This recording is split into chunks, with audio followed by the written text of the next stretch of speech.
सारे पूर्वानुमानों को पीछे छोड़ते हुए भारतीय अर्थव्यवस्था ने तेज छलांग लगाई है। वित्त वर्ष 2025-26 की दूसरी तिमाही में भारत ने 8.2% की मजबूत जीडीपी हासिल की है। ये पिछले वित्त वर्ष में इसी अवधि की 5.6% विकास दर से काफी अधिक है। इससे पहले 8.4% की उच्चतम वृद्धि दर वित्त वर्ष 2023-24 की जनवरी से मार्च तिमाही में दर्ज की गई थी। जीडीपी के नए आंकड़ों के साथ ही भारत ने दुनिया की सबसे तेजी से बढ़ती इकोनॉमी का दर्जा भी बरकरार रखा है। प्रधानमंत्री नरेंद्र मोदी ने सोशल मीडिया पोस्ट के जरिए इस उपलब्धि पर खुशी जताते हुए कहा है कि वित्त वर्ष 2025-26 की दूसरी तिमाही में जीडीपी का 8.2% की दर से बढ़ना हमारी सरकार की विकास केंद्रित नीतियों के प्रभाव को दिखाता है। ये हमारे लोगों की कड़ी मेहनत और उद्यमशीलता को भी दर्शाता है। हमारी सरकार सुधारों को आगे बढ़ाती रहेगी और प्रत्येक नागरिक के लिए जीवन को आसान बनाने के प्रयासों को और मजबूत करेगी। देश की आर्थिक प्रगति के इन आंकड़ों से सत्ता पक्ष बेहद खुश है और इसका पूरा श्रेय प्रधानमंत्री मोदी के नेतृत्व में किए गए नीतिगत सुधारों को दे रहा है।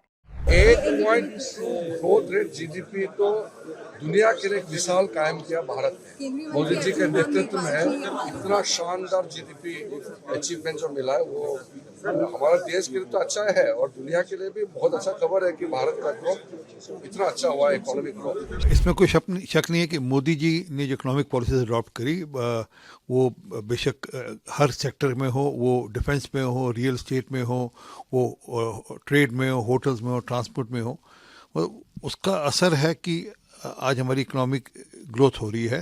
मैं ये कहूँगा अपने यशस्वी प्रधानमंत्री जी का, जिनके नेतृत्व में विगत वर्षों में जब से 14 के बाद सरकार बनी है, हर तरफ विकास हुआ है और ख़ास तौर पर जो अर्थव्यवस्था मजबूत हुई है और मजबूत होते ही जा रही है, उसके लिए आभार व्यक्त करना चाहते हैं प्रधानमंत्री के कुशल नेतृत्व का। ये भारत की शानदार उपलब्धि है।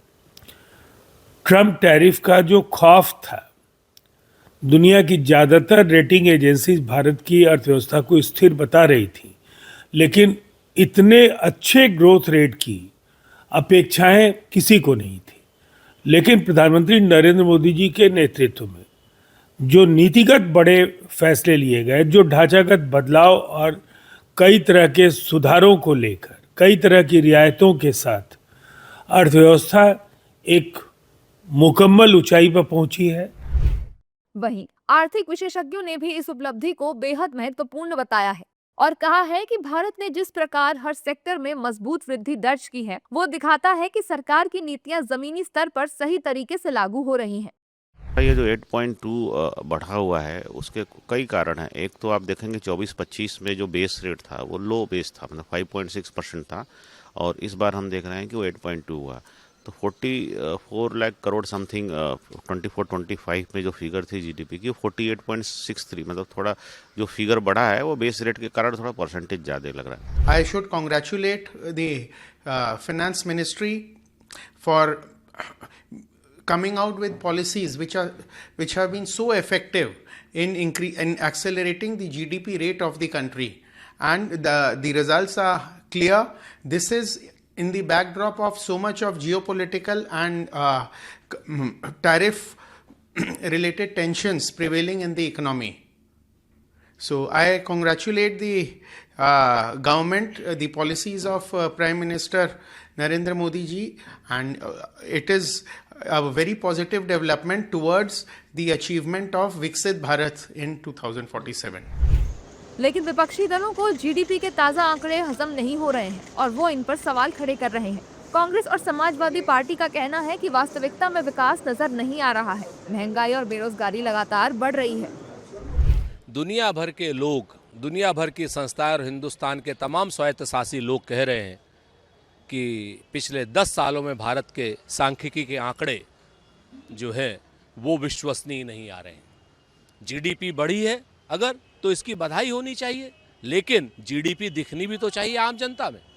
अगर बेरोजगारी कम हुई हो तो सरकार बताए, महंगाई कम हुई हो तो सरकार बताए, प्रोडक्शन बढ़ा हो तो सरकार बताए, किसानों को उनकी फसल का उचित मूल्य या एमएसपी मिली हो तो सरकार बताए। जीडीपी अगर 8% से अधिक बढ़ी है तो बाजार में खरीदारी क्यों नहीं बढ़ी? नौजवान लोगों को नौकरियां क्यों नहीं मिली?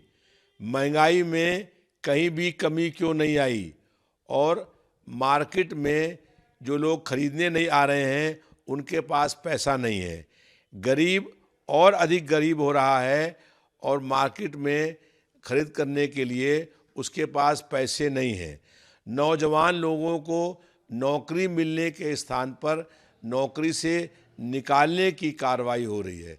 तो ये सब झूठे आंकड़े हैं।